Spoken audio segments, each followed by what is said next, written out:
दोस्तों, अमीर बनना सबकी इच्छा है। एग्जाम में टॉप होना सबको पसंद है। किसी गवर्नमेंट सेक्टर में जॉब पाना सबकी चाहत है। जैसे कि आप लोगों को पता है कि जिंदगी में किसी भी लक्ष्य को प्राप्त करने के लिए उसके लिए पहले हमको मेहनत करना पड़ता है। हमको रोज डेडिकेट होके उसके लिए काम करना पड़ता है और डे बाय डे उसमें सुधार लाना पड़ता है। मतलब आपको डे बाय डे उस काम में बेहतर होना पड़ता है, तभी जाके आप उस लक्ष्य के पास पहुंच पाओगे। लेकिन कुछ लोगों के लिए ये बहुत मुश्किल होता है। यानी ये जो चीज मैंने बताया है, रोज अपने लक्ष्य के लिए काम करना है, डे बाय डे उसमें बेहतर बनना है, ये सब कुछ लोगों के लिए बहुत मुश्किल होता है या फिर वो इसको अच्छे से नहीं कर पाते। एक लंबे समय तक इस काम को वो नहीं कर पाते। वो अपनी गोल को सेट तो कर लेते हैं, यानी जो वो बनना चाहते हैं, जो वो दुनिया को कर दिखाना चाहते हैं, वो ये मान लेते हैं कि मुझे ये बनना है, ये करके इस दुनिया को दिखाना है। इसके रिगार्डिंग वो एक सॉलिड प्लान बना लेते हैं और उसको वो बहुत अच्छे से शुरू भी कर लेते हैं। लेकिन जब बारी आती है कुछ प्रॉब्लम्स की, तो वो वहाँ थोड़ा पीछे हट जाते हैं। वो उसको सही से कंटिन्यू नहीं कर पाते या फिर वो उस काम में कंसिस्टेंट नहीं रह पाते हैं। तो आज की इस वीडियो में हम यही बात करेंगे कि कैसे हम हमारे गोल से स्टिक होकर रह सकते हैं और कंसिस्टेंटली उसके लिए काम कर सकते हैं, और बीच बीच में जितने भी दर्द आए उसके साथ हम कैसे डील कर सकते हैं, उसको जानेंगे हम इस वीडियो में। तो उससे पहले अगर आपको इस वीडियो से कुछ भी सीखने को मिलता है तब इस वीडियो को लाइक जरूर कर देना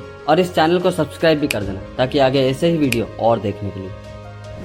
तो दोस्तों, अगर आपका ध्यान आपके काम के ऊपर नहीं रहता है तो आपको क्या करना पड़ेगा, इसके ऊपर मैं पहले एक वीडियो बना चुका हूँ, जिसका लिंक आपको ऊपर मिल जाएगा। इस वीडियो खत्म होने के बाद आप जाके जरूर देख सकते हो। उसमें मैंने कुछ टास्क बताए हैं जिसको आप फॉलो कर सकते हो। जब भी आपको ये लगता है कि आपकी ध्यान उस काम से हट रहा है, उस वक्त आप उस ट्रिक को फॉलो कर सकते हो। लेकिन आज के इस वीडियो में हम हमारी माइंडसेट के ऊपर बात करेंगे, जहाँ हमको फिजिकली टास्क नहीं करना पड़ेगा, हमको बस हमारी माइंडसेट को बदलना पड़ेगा और उसके बाद हम ऑटोमेटिकली कंसिस्टेंट रह पाएंगे हमारे काम में। वो बहुत ही आसान है, तो आपको बस ध्यान से ये बातें को सुनना है। दोस्तों, किसी भी लक्ष्य को प्राप्त करने के लिए हमको मेनली 3 फेजेस को पार करके जाना होता है। पहले हमको एक सॉलिड प्लान बनाना होता है या फिर गोल सेटिंग करना होता है, जो हर किसी के पास होता है। और दूसरा, उस प्लान को शुरू करना होता है, अपनी लक्ष्य की ओर पहला कदम उठाना होता है, जो मेरे हिसाब से सब लोग कर सकते हैं या फिर कर लेते हैं। और तीसरा, जो सबसे इम्पोर्टेंट है, जहाँ हमको उस काम में कंसिस्टेंट रहना होता है, उस काम को लंबे समय तक करना होता है, जहाँ हमको थोड़ा स्ट्रगल करना पड़ता है, जहाँ हमको प्रॉब्लम को सामना करना पड़ता है। और ये प्रॉब्लम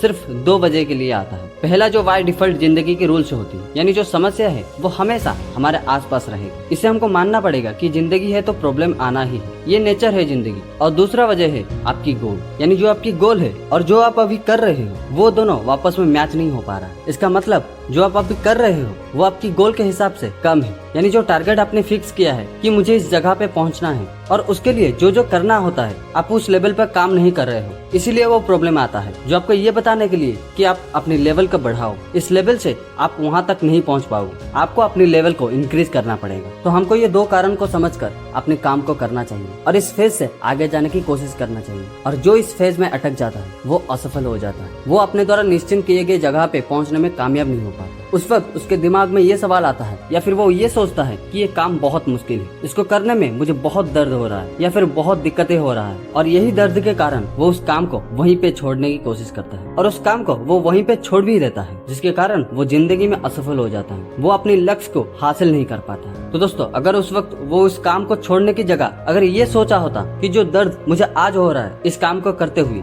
और इस दर्द के कारण अगर मैं इसको नहीं किया तो बाद में जो दर्द होगा, यानी इन फ्यूचर जो दर्द मुझे महसूस होगा, क्या वो दर्द अभी होने वाली दर्द से कम होगा या ज्यादा होगा। तो इसको मैं और सिंपल कर देता हूँ आपके लिए। तो एक आदमी की तबीयत बहुत खराब है, खाना खाते वक्त उसके गले में बहुत दर्द हो रहा है, जिसके कारण वो खाना नहीं खा पाता है। अगर वो उस दर्द के कारण खाना नहीं खाएगा तो वो मेडिसिन भी नहीं खा पाए। तो ठीक वैसे ही वो आदमी ऐसा ही किया, उस दर्द को डर के वो खाना नहीं खाया, जिसके कारण उसका तबीयत और खराब हो गया और साथ ही साथ उसके गले में दर्द भी और बढ़ गया। तो पहले वाले दर्द के मुकाबले अभी और ज्यादा दर्द महसूस हो रहा है उस आदमी को। तो सोचो, अगर उस आदमी ने उस वक्त उस दर्द को सहकर कुछ खाना खा लिया होता और साथ ही साथ मेडिसिन भी खा लिया होता, तो क्या उसको बाद में ये दर्द महसूस करना पड़ता? तो ठीक उस हिसाब से अगर हम आज इस काम को नहीं करेंगे, कहेंगे कि मुझे दर्द हो रहा है, मुझे प्रॉब्लम हो रहा है, तो ऐसे करने से वो प्रॉब्लम सॉल्व हो जाएगा। तो सोचो शांति से। तो अगर आप ऐसे ही करते आ रहे हो तो आज से ये सब करना बंद कर दो और हमेशा एक बात को याद रखना कि प्रॉब्लम हमेशा ग्रो करता है, ये बात कभी मत भूलना। तो अगली बार जब भी आप प्रॉब्लम को फेस करते हो या फिर किसी दर्द को महसूस करते हो, तो उस वक्त उसको वहीं पर खत्म करने की कोशिश करो, क्योंकि प्रॉब्लम हमेशा वायरस जैसा ही होता है। जितनी देर तक वो रहेगा वो उतना ही पावरफुल बनते जाएगा और बाद में वो बहुत समस्या क्रिएट करेगा। इसीलिए उसको शुरू से खत्म करने की कोशिश करना।